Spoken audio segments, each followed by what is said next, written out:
امروز افتخار دارم که پیام خانم مریم رجوی رئیس جمهور برگزیده مقاومت برای دوران انتقال حاکمیت به مردم ایران رو برای شما بخونم.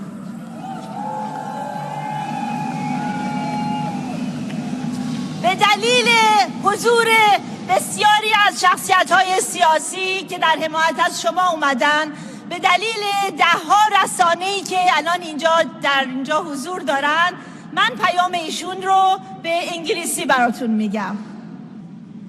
Message by Maryam Rajavi, President-elect of the National Council of Resistance of Iran, to the New York rally, September 23rd, 2025.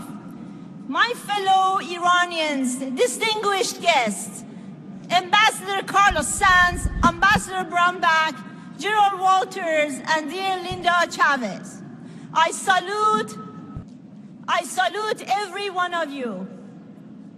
The insistence of my compatriots who gather here every year in protest is in fact support for the courageous youth and those who spark uprisings inside Iran.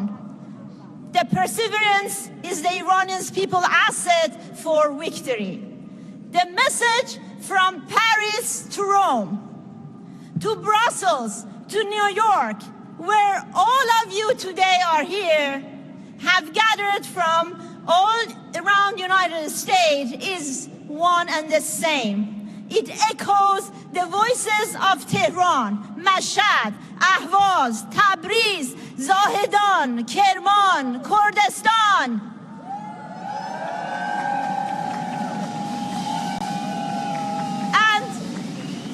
And all across Iran, as well as in prisons and among the prisoners in Iran. The message is very simple and clear. Overthrow the regime. Democratic change. A democratic republic with freedom and democratic rights.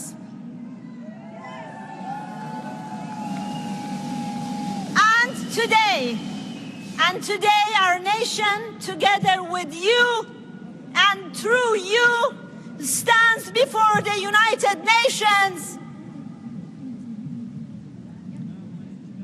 The world sees that you represent the Iranian people.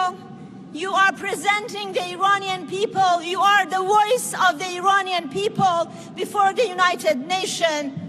Not the president of supreme leader who in just 14 months in office has executed 1,817 innocent people. Of course, our statistics are not complete, just as with the victims of COVID, where 3 days ago, according to figures publicly released by the executive deputy of Raisi's government, we learned that the real number of COVID victims was at least twice of what they announced, and more than 530,000 people, double that, we have previously reported. So we have every right today to ask the UN, what does the representative of such an anti-human regime doing in United Nations? What is he doing at United States?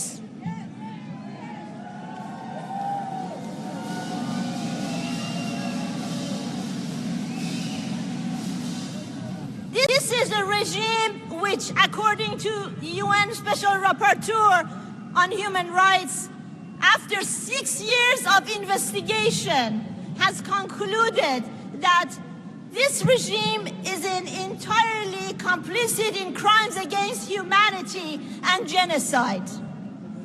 Isn't it time, according to the Universal Declaration of Human Rights, to recognize the struggle of Iranian people for resisting an uprising of the Iranian people to change this regime? The religious dictatorship in Iran has already condemned 75 times at the United Nations and other United Nations bodies for executions, torture, and horrific human rights violations and genocide.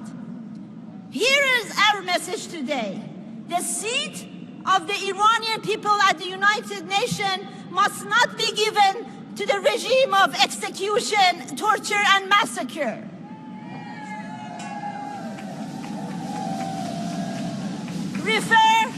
Refer the case of genocide and crimes against humanity in Iran to the UN Security Council.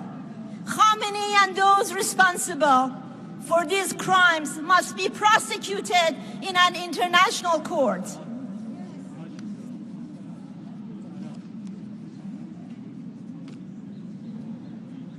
Do not remain silent in the face of brutal killings of Iranian youth who take to the streets in protest. If there had not been a decade of appeasement, and if the UN resolutions had not been suspended, there would have not been no need for war.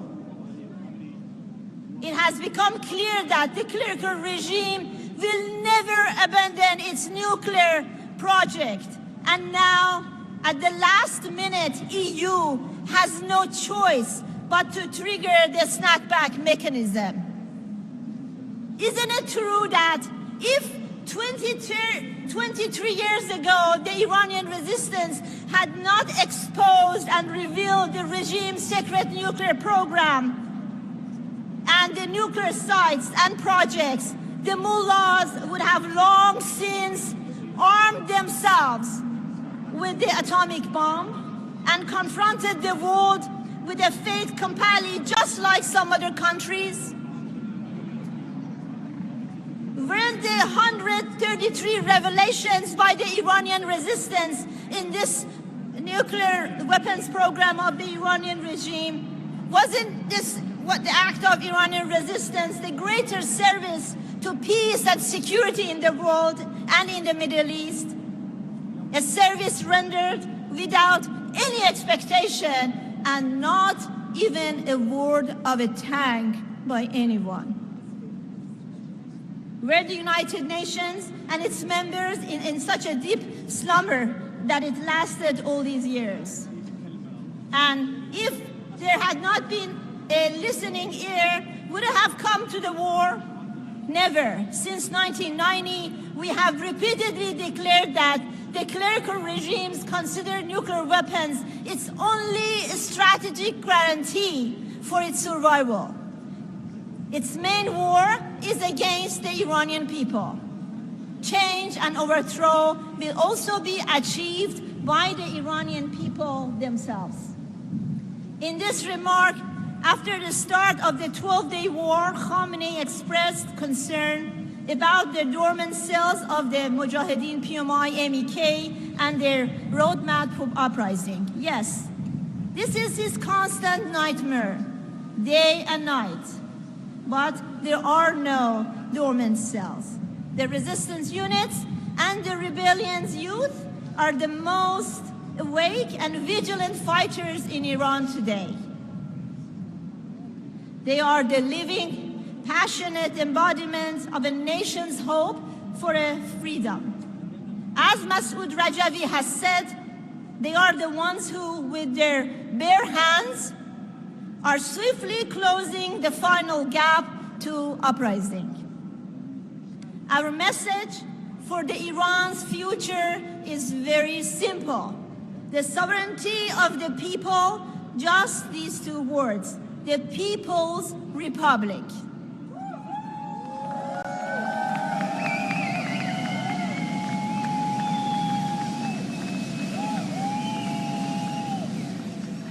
We want neither mullah nor the Shah.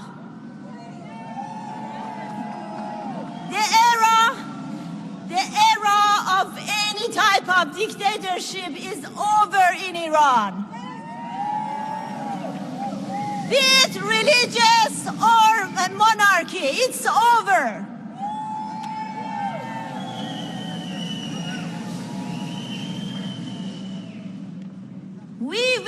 not return to the past. We have risen up against the current religious dictatorship. Let the world hear this today in front of the United Nations. Tomorrow belongs to us, to you.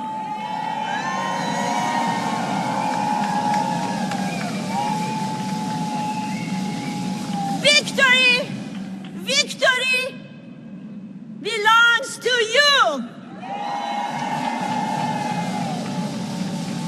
Hail to Iran, hail to Iran, hail to freedom. Salute to all of you that come from all over the United States. Have a great day.